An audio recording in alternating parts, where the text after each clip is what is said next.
Hey, thanks for making it to Veterans Info Tap. I'm glad you made it. Here's the headline, and I thought I would read it to you. This is from the House Committee on Veterans Affairs. Chairman Bost slams the Biden-Harris administration for ignoring committee's subpoena on VA voter registration efforts. Curious to see what this says. This just came out October 15th, 2024, and I'm sharing it with you here today. Let's jump into it. Hit the thumbs up for me, subscribe, share with a friend, all that good stuff. I truly appreciate it.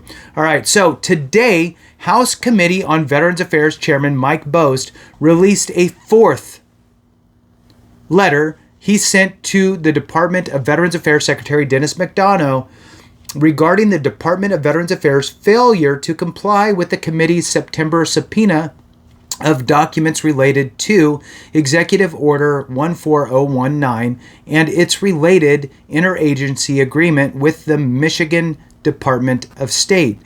To date, the Biden-Harris administration has not provided the committee with any of the requested documents and information despite the September 27, 2024 deadline. For VA's entire existence, it has never been operated as a voter registration agency until this executive order, which means Congress has a right to know what is going on, said Chairman Bost. But under the Biden-Harris administration, fully complying with congressional subpoenas and oversight is viewed as optional. Further, to my knowledge, VA is only working with the Michigan Secretary of State to register veterans to vote in one specific part of the state, with just 20 days until the election. It doesn't take a political scientist to understand why my committee would have some questions about this arrangement.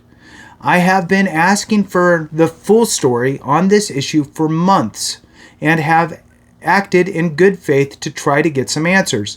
It's time for the department to step up and do their part. If VA continues to not comply, we will be forced to consider taking further action, such as holding the Secretary in contempt of Congress. Full text of the letter that Chairman Bost sent can be found with a hyperlink, and it goes on here. I'll read a little bit here. Dear Secretary McDonough, I am writing to you regarding the Department of Veterans Affairs' failure to comply with the House Committee on Veterans Affairs' recent subpoena. Over a month has passed since the committee issued the subpoena requiring VA to produce documents related to the VA's Executive Order 14019, implementation of the VA's related interagency agreement with the Michigan Department of State. The deadline for the VA to produce this information was September 27, 2024. Disappointingly, VA has yet to deliver a single document. VA's complete disregard of its obligation to respond to the committee's subpoena is unacceptable. But, not surprising, the committee has sought information related to VA's Executive Order 14019 implementation and partnership with the MDOS since June of 2024. Over the next 2 months, the committee reiterated its request to VA in 3 different letters. Unfortunately, instead of full transparency with the committee as VA recently claimed, VA only produced 8 pages of documents directly related to the committee's inquiry. VA could not even provide answers to committee staff questions during a briefing provided to committee staff on EO 14019. This lack of transparency led the committee to take a rare step of issuing a subpoena. However, not even this has led VA to become more transparent. Instead, VA continues to give excuses for not providing the committee with the requested information. The information the committee seeks from the subpoena is not a surprise to VA. Much of the information sought is information the committee requested in June of 2024. VA has had at least 4 months to produce this information. Further, many requests outlined in the subpoena involve documents VA should have readily available. Despite this, VA has failed to provide the committee with a single document. The committee has broad legislative and oversight jurisdiction over the administration of the VA and its operations per House Rule 10.1s. VA's failure to respond to the committee's subpoena undermines the committee's investigation into VA's implementation of EO 14019 and its partnership with MDOS. VA's consistent failure to cooperate with the committee's investigation is extremely concerning. I expect that, moving forward, VA will begin to provide documents to the committee as it is obligated to do. Sincerely, Mike Boast. So, look, I get it. It's an election year. I also get it that people vote differently. I don't care. Do what you do. This just happens to be from the chairman of the House Committee on Veterans Affairs, who happens to be a Republican. Is that probably why this is happening? Sure.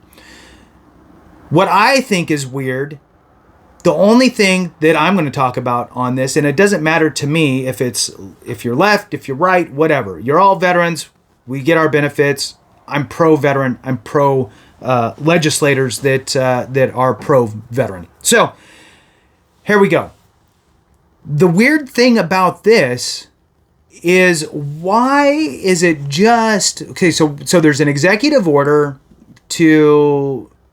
out there for the VA to basically get voters registered, but not nationally, only in one little tiny area, which is weird. So why is that area targeted would be a question. Wouldn't it, if you're doing it for veterans, that should be a national thing, right?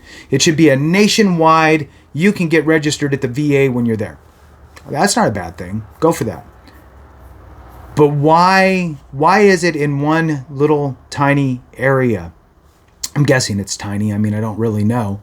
But it's the Michigan Secretary of State is who they are partnered up with here with this executive order. So, and it's one jurisdiction, I think, within that state. So, if this executive order, which I didn't read, if this executive order is pro-veteran and making sure that veterans are not disenfranchised and making sure that veterans are getting registered to vote and understand everything that's going on, it should be a national executive order that makes the whole VA become registering kind of spots for veterans. Why isn't it? So that would be my question. I'd love to get your thoughts, your comments on this. Look, I get it. I don't really want this to become a thing, but here we are. And when the VA is getting involved in stuff and spending resources, time, and effort on anything, we should all know, because it pulls away from other things. So it is not something that had been done in the past. The VA's resources were not used for that. So just curious your thoughts on some of those aspects. Thanks for watching. I appreciate you. Have a great one. And remember, if we don't take care of each other, something went wrong.